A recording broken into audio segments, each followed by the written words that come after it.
शिव महापुराणाच्या माध्यमातून माझ्या भोलेनाथांचा भगवान शंकराचा स्वभाव अंतःकरण ते विचार सांगतो की आपल्याला काय लागतं हा विचार केल्यापेक्षा माझ्या महादेवाला काय लागतं हे महत्त्वाचं. देवाकडून काही मागितल्यापेक्षा एक सांगू का, पूजा करून त्यालाच मागा. मला सांगा नाही, कधी तुम्ही भगवान शंकराच्या रामेश्वराच्या मंदिरात जाता, कधी देवाला ते जल, मी सांगेल तुम्हाला जल कसं अर्पण करावं, देवाला जल का आवडतं सांगेल मी. जे अर्पण करत असताना कधीतरी त्या ठिकाणी तुम्हाला असं काही भास होत आहे की तो माझ्या समोर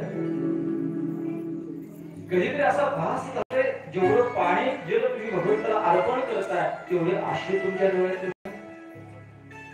असं झालं ना. हा मनाने नाही ना. आज तुम्ही उपवास धरतात, मंदिरात येतात, पण तरीही अवस्था कुणाची प्राप्त नाही झाली. का होत नाही? भगवंताला एक सांगू का, समर्पण करून फार आवडते. कधीतरी आपण त्याच्यासाठी रडलो काय, कधीतरी ती पूजा करत असताना मी माझ्या देवाची, माझ्या महादेवाची, माझ्या शिवांची, कधीतरी देवाला माझं असं म्हणलं काय, तू माझा आहेस का, ते महादेवा तू माझा आहेस आणि मी तुझे. काहीतरी हे नातं घट्ट केलं का रे?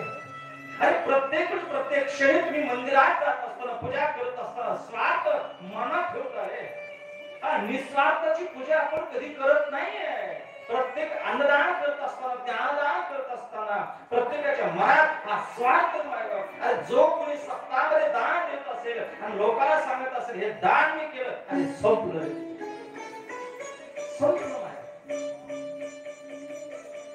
जे काही कोणती क्रिया करायची ना मायबाप, ती क्रिया फक्त त्याच्या करता.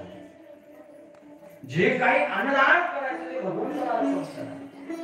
त्याचं वाचार्थ त्या ठिकाणी आपल्या स्वतःच्या श्रीमुखातून कधी करायचे. भगवंताला करून तर फार आवडते. मातोश्री एक सांगू का, मी अजून मला आठवत नाही की मी देवळात कधी फूल घेऊन गेलो. ती म्हणतात काय महाराज खरूच आहे. नाही, आपलं स्वतःच सांगायला काही अडचण आहे. मी विद्वत तर कधी सांगणार नाही, विद्वत तर काय आपल्याला. पण खरंच मी कधी देवाला हार द्यायचा नाही. लक्षात ठेवा, मी खोटं बोलत नाही. मी कधी देवाला फूल वाहिलं नाही, हार वाहिला नाही. पण एक मात्र होतं माहिती, मला असं कधी होत नाही की त्याचं दर्शन मला होत नाही. पण एक होतं माहिती, कधी त्याच्या मंदिरात माझं जाणं होतं नाही होत, किंवा जातही महिन्याला कुठंतरी एखाद्या दिवस जात असेल मी, कधी त्याला बिचारायला हार कधी नेला नाही, फूल कधी नेला नाही माहिती. पण एक सांगू का, ज्या वेळेस सकाळी उठल्यानंतर स्नान झाल्यानंतर ज्यावेळेस मी माझ्या भगवंताला माझ्या छातीशी लावतो ना, त्यावेळेस माझ्या डोळ्यातून आपोआप कसे डोळे भरल्या जातात आणि कसे असून टप्प्यात जातात ना, मलाही कळत नाही. ज्यावेळेस तो छातीशी येतो ना माझ्या, तो आनंद काय असतो ना, एकदा फक्त मंदिरात जाऊन त्याला घट्ट मिठी, एकदा घरी जर तुमच्या शिव महापुराण असेल ना, फक्त अंतःकरणातून घट्ट मिठी मारा. मी माझ्या व्यासपीठावर तुम्हाला एकही शब्द खोटं बोलत नाही. तुम्हाला असा भास होईल की माझा देवादेव महादेव, माझा मायबाप, माझा शिव, माझा भगवान शंकर माझ्या हृदयाशी घट्ट मिठी मारतोय. कधी असं होत नाही की एक ग्रंथ मी माझ्या छातीशी लावला.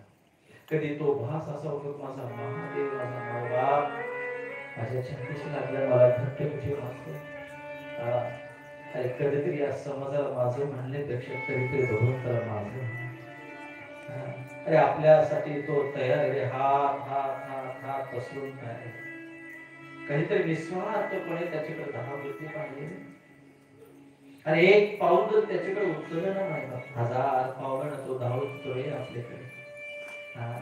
अरे आईसारखी माया करतो रे आपल्यावर, बापासारखी माया करतो आपल्यावर.